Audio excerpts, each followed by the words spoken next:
कभी सोचा है जब हम ऋषि शब्द सुनते हैं तो असल में उसका मतलब क्या होता है? ये कोई टाइटल नहीं है, ये तो चेतना की, कॉन्शियसनेस की एक बहुत गहरी अवस्था है। तो चलिए आज इसी रहस्य की परतों को खोलते हैं, कुछ कहानियों और विचारों के जरिए। तो फिर सवाल वहीं आकर रुकता है कि कोई ऋषि बनता कैसे है? क्या बहुत सारी किताबें पढ़ लेने से, या फिर सालों की मुश्किल तपस्या से, या फिर कुछ और ही है जो इन सब से कहीं ज्यादा गहरा है? चलिए मिलकर इस सवाल का जवाब ढूंढते हैं। देखिए, पुराने गुरुओं ने एक बहुत खूबसूरत बात कही है। उन्होंने कहा, ये एक ऐसा सवाल है जिसका जवाब सिर्फ दिल दे सकता है। और बस यही एक लाइन हमें इशारा दे देती है कि हम किसी किताबी परिभाषा की तलाश में नहीं हैं। हम तो एक गहरी, एक भीतरी समझ को खोजने निकले हैं। तो हमारे सफर का पहला पड़ाव ये समझना कि ऋषि सिर्फ विद्वान मतलब स्कॉलर नहीं थे, वो दृष्टा थे। ये बात किताबों से बहुत आगे, सीधे अस्तित्व के भीतर ले जाती है। संस्कृत में ना ऋषि के लिए एक बड़ा कमाल का शब्द है, दृष्टा। इसका सीधा सा मतलब है देखने वाला। पर ये वो देखना नहीं है जो हम आंखों से देखते हैं।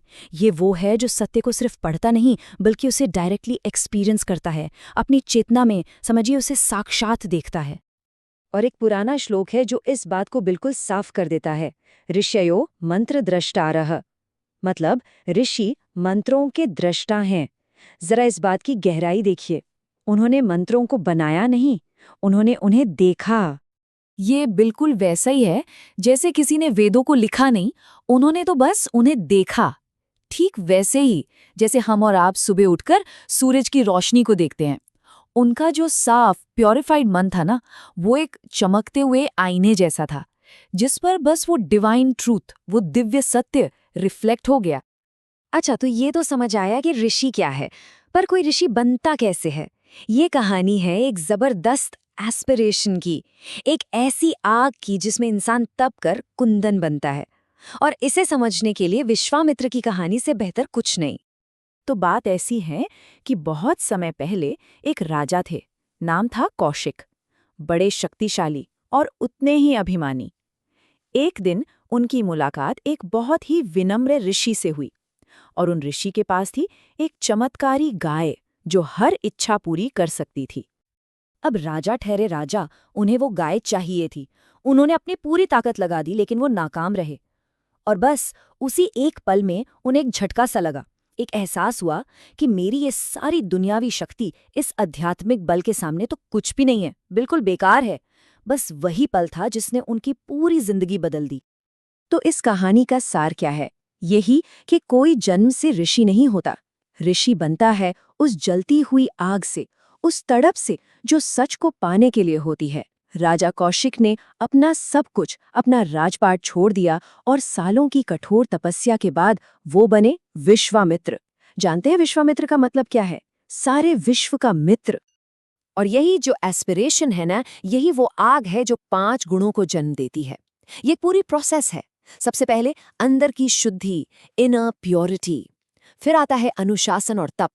जब ये दोनों सध जाते हैं तो गहरा ध्यान, डीप मेडिटेशन मुमकिन हो पाता है। और जब ध्यान गहरा होता है तो सबके लिए करुणा, कंपैशन अपने आप जाग जाती है। और इन सब का नतीजा सत्य का सीधा अनुभव, डायरेक्ट एक्सपीरियंस। यही है वो 5 पिलर जिन पर एक ऋषि का जीवन टिका होता है।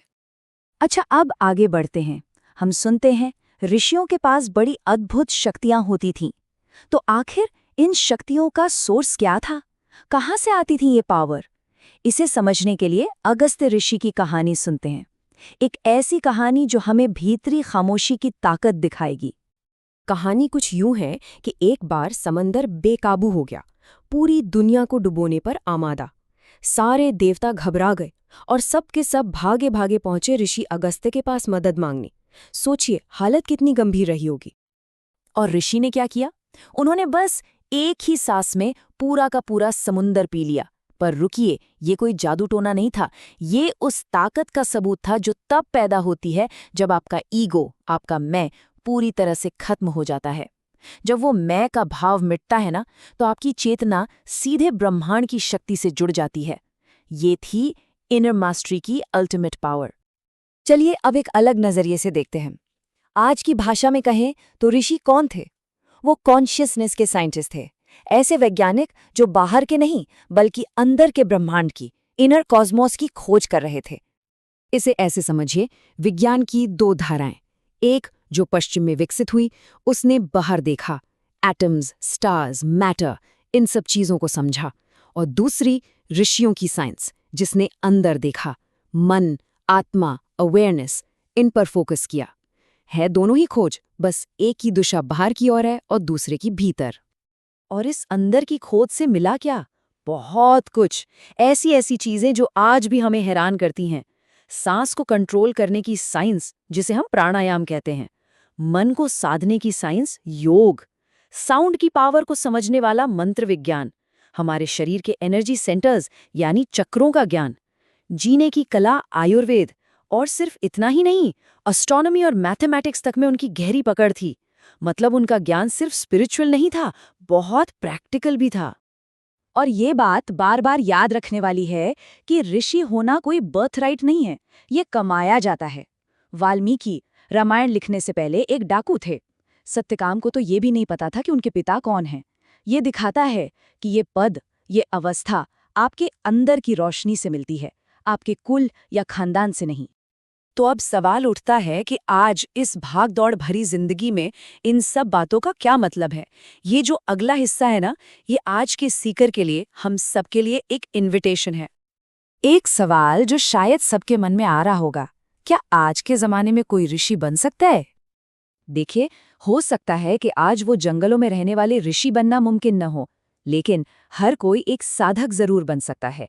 और साधक कौन है? साधक वो है जो रुककर अपने आप से वो सबसे बुनियादी सवाल पूछता है कि मैं कौन हूं? ये सच क्या है? ये सफर किसी मंजिल तक पहुंचने का नहीं, बल्कि इन सवालों के साथ जीने का है। और इस पूरी बातचीत को हम उपनिषदों के एक बहुत ही पावरफुल मैसेज के साथ खत्म करते हैं। उत्तिष्ठत जागृत प्राप्य वरान निबोधत। इसका मतलब है, उठो, जागो, जो ज्ञानी है उनके पास जाओ और सत्य को जानो। ये सिर्फ एक श्लोक नहीं है, ये ऋषियों का हर जनरेशन के लिए एक मैसेज है, एक पुकार है। एक ऐसे सफर पर निकलने की पुकार जो आज भी उतनी ही रेलेवेंट है, बल्कि शायद पहले से कहीं ज्यादा जरूरी है।